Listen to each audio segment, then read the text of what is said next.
Just a little bit when it was happening. I mean, I think we all probably just heard some nugget of information. Honestly, it was probably listening to like the Daily, the New York Times podcast, and hearing one little 20-minute episode about that and a couple little things online. But no, when I first read the script, I was surprised at what sort of incredible, wild, hard to believe story it actually was. And that was one of the things I actually loved about the script, was sort of how much I learned, about internet subcultures and the stock market, and this sort of David versus Goliath, sort of almost like it had like almost like a sports movie feel to it, I want to say. So they made, just reading it, something that if you say it's about a stock, but it was very sort of fun and pressure cooking, compelling on the page. So that was really my first real dive into it. Well, my heart would always go to the roaring kitty character, no matter what. And I don't mean just because I'm acting that part. I mean, that's where I would be. That's the voice that I want to hear. And that's the story component of this that would speak to me. So yes, we can say it's sort of a David versus Goliath thing, but it also really became that. Like when Kitty started making these videos, I don't think he was trying to start a movement necessarily. I think he was a guy in a pandemic who was like giving himself a lifeline. I actually think there was a lot of joy in these videos he made. That's one of the things I saw that made me want a piece of him, was like this. He has this like spirit. He has a spirit and a passion, and he's like, this is me, like, this is who I am. I'm wearing a cat shirt and a bandana. And if you want to listen to me talk about investments for like 3 hours, great. And if not, like, cool. Like, he's just, so there was something so refreshing about that. And I think that's why people responded to him. And especially we're talking about like a business world that probably has a lot of smoke and mirrors around it. And this is a guy who is all about transparency. He was posting his spreadsheet, his balance sheet, and even his personality. It felt very honest to me. And so I see why people sort of got behind him, and why he was the voice, or the mascot of the Davids. That said, I don't think he meant to be a leader of a movement. I think he was. I don't know that if I would.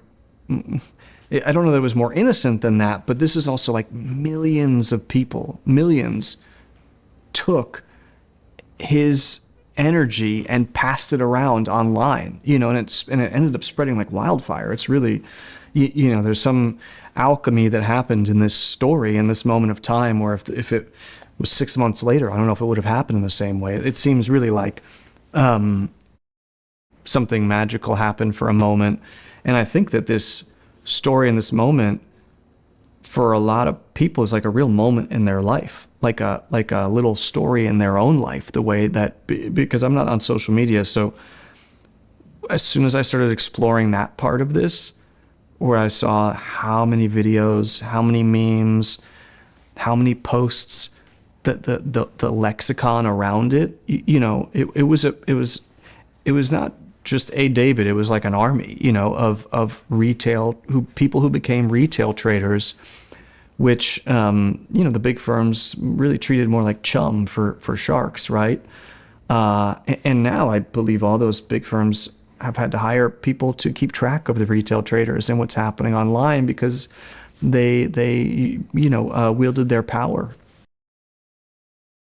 I did not meet Keith, and when Keith was subpoenaed by Congress, and after and around that time, I believe he sort of went off the grid, so to speak, and he's remained that way. This is also like a very recent event. Still parts of it, might still be a little story left to finish, so to speak. It just didn't feel that my instinct, my gut was like, I don't need to like impinge on his privacy. It's pretty clear he stepped away for a reason.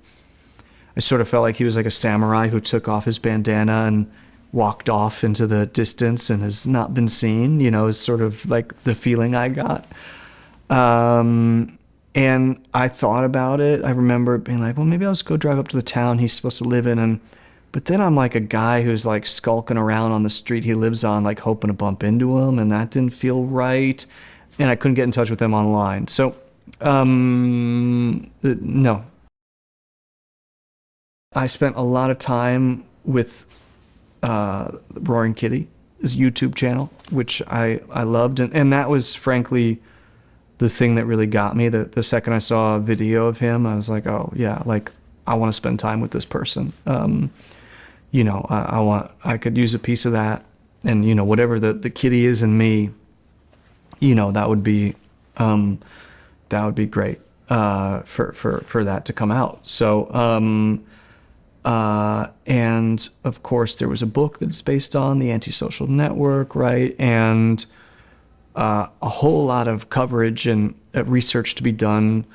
As an actor, it's frankly easier to learn enough to know what you're saying rather than act like you know what you're saying, if that makes sense, right? So I had to learn just enough around it that I believed myself, right? So, you know, there's stuff to do with the stock market, there's stuff to do with the internet and the culture there, but you know, he has investment videos. He teaches you how he invests, and so I started there, and then went from there. There's also something of like a DIY energy. Like if you're in your basement making videos, that just in itself, it reminded me of like when I would be in my attic making music, you know, in high school or college or something, right? Like it's just different when you're doing it that way. And especially because he puts on this shirt and has the bandana, you know, there's almost an alter ego of sorts. It's allowing a part of him, you know, to come out and different from who he is during the day at his regular job, or you know, he's a family man as well, and so I loved like that part of it, that you know, yes, we're all doing that in our homes in some way, but for something about the basement and just being alone there in front of the computer, I liked that energy. Honestly, I'd want to make sure he's okay. You know, yeah, really, because it's actually pretty heavy to like get subpoenaed by Congress, and you know, you're up against guys who have big wallets and who have a lot of counsel and who have a lot of fancy friends, right? And this is a guy who came from, you know, working class kind of neighborhood in Brockton, Massachusetts, and doesn't have that. So I would ask him how he's doing. Yeah. He was really brave, and even in the testimony, he's real. Like he's like, you see the difference between these other guys and him, and that's why people responded to him, because he was being straight. You know, he's like, you see the way that the others are skipping around answers. You know, they're politicians. Like he was being totally real, even in the testimony. I felt. I was really excited that I could get the chance to play this part. I just done the Batman and the Fablemans, and we were about to have a baby, and like I needed something fun. You know, that's like what Paul needed in his life. And so when I saw this guy, this kitty, you know, I was like, oh, this is, you know, this is it. He's got something. You know, so there's I think the to get to go like play for Pete Davidson and I to like sit in a car as brothers fighting, I really felt like I was in like 16 with my friends, you know, dicking around, frankly. Like that's what it felt like. And that was so much fun. And I also think important because the story was fun. Like if you look at that moment in time and you look at what was happening on TikTok and on Instagram, right, and all the social media, like, this was like, people were captivated and they were having fun with it. It was like, and so that's like a very important energy in the film. And when I first read the script, it has like, you'd have to go paste the link into your web browser because they had compiled, videos.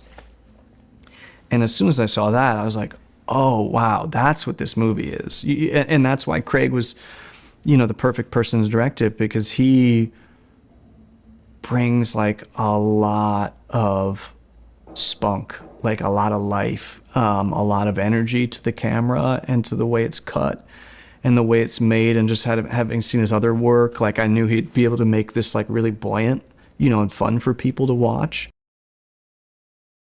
Craig was great. I mean, we'd known each other just a little bit. I mean, and so I was happy to hear from him, and I was happy to be thought of for this part by him too. And Craig's, I believe, I mean, he should be the one to say this, but I think his son was like super into the GameStop experience and made a little money, then lost a little money. And so I think he kind of lived it in his house. Yeah, super collaborative. The movie came together kind of quick, and obviously the story happened pretty recently. So it's and so him and our writers did a great job of getting the script to where it was, and then he just put together a great ensemble too. Like, there's so many wonderful people, and I only get to work with really a few of them, frankly, but just so great to be in everybody's company. And everybody said, Craig is he's easy. Like, he's fast, he knows what he wants, and he's always excited by it. Like, he's always wanted to show me stuff on his phone. Like, do you want to see, and I'm like, no, don't show me yesterday's dailies, don't show me the cut, and he wants it cut quickly, so because he feeds off the energy of it. And we had a good time. Pete, I mean, I haven't laughed that much in a long time. I really, it really felt like being in the car with your friends in high school, like making something out of nothing. Like, you're just on a film set, you're sometimes sitting around waiting for the lights to be set up, and he just had me, laughing. And even on camera too, and the stuff that would come out of his mouth, the improvisations, a lot of stuff I can't say here. It was really, really something. And we had a really good time. I think we were sort of like an unlikely duo that ended up getting along really well. And I like that relationship in the film. And also Shailene Woodley, who plays my wife in the film, she's so real. Like, she's so effortless as an actor and easy to work with. And that is one of the kind of, I think, charms for me of our storyline, at least in the film, is how sort of humble it is in another way. Like, they're in their kitchen, he's in his basement making videos. He's like driving in a car with his brother, where, like, the billionaire side of the storyline is got a different vibration. But so it felt nice to be with a couple actors who you could really just kind of trust and be yourself with and have fun with, and hopefully, like, create the right dynamics for the family. I certainly don't know what I would do without my support system. So, and that's part of the joy of life, whether it's your partner or a friend, like, is to share something, right? You're like sharing a secret. So, like, your videos start to get watched, and that feels really great. But it's even nicer when you can say to, your Caroline, Shailene, like, isn't this crazy? That's what we're doing. That's what we're doing online too. We're saying, isn't this crazy? You want to share. this story goes somewhere where that Keith never could have predicted. I really don't think he thought that it was what happened was going to happen. Keith could not have predicted that his story would lead to where it did and all the twists and turns. And I would imagine, we don't know for sure, but I would certainly imagine that he really needed, you know, his person in his corner. And that's what our Caroline was for this Keith. That doesn't happen without a good script and a good director, right? So that's really where it starts. I think it's a really fun, wild, but also kind of moving story. And I think it's about, even though there's so many different characters and types of characters, I think it's about something most people can relate to. I think it's about like being seen actually and heard and felt and to have a voice. I think that's why this community came together and got behind GameStop. And it was something to believe in at a time where the world was in dire straits in the pandemic, and it was a dream, and everybody got to ride that dream, you know, to the moon, so to speak. So I'm sure everybody identified with something different, but I think it's just a great story, and luckily it was supported by a good script and a good director, and we got a good group together. Well, I think people should see it in the theater because I think they're going to have a really good time. I think they're going to have a really good time. I think they're going to laugh. I think it's meant to be shared. I think that if people go, I think they will have a good time. Like, I feel confident that if you put your butt in a seat, you will enjoy the film. And I think weirdly it's about that. There's like a lot about community actually, and just our geography is like moved online. But I do think we need to like bring it back to the tangible world as well. Our community and our geography, and have both. But mostly I know that I laugh harder if I'm around other people, and I also will be moved more because you feel, you know, the experience and the hearts beating next to you somehow. I'd say Dumb Money is the story of a guy who believed in a stock and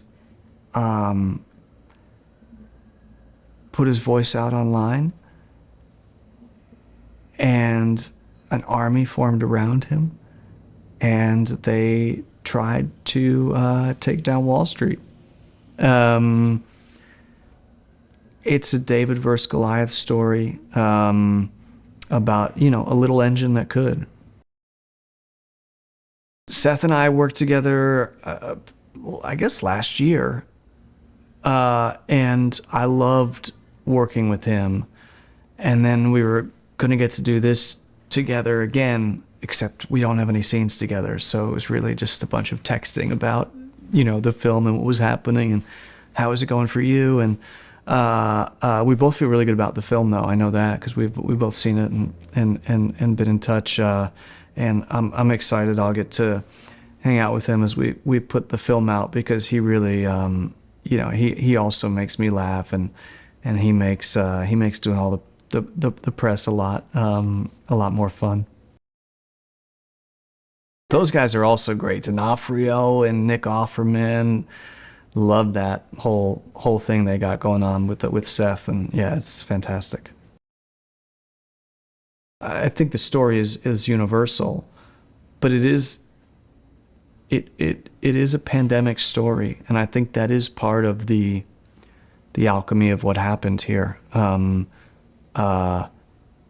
GameStop, it's, you see somebody, it's kicking something when they're already down, right? That's what shorting that store was during a pandemic, right?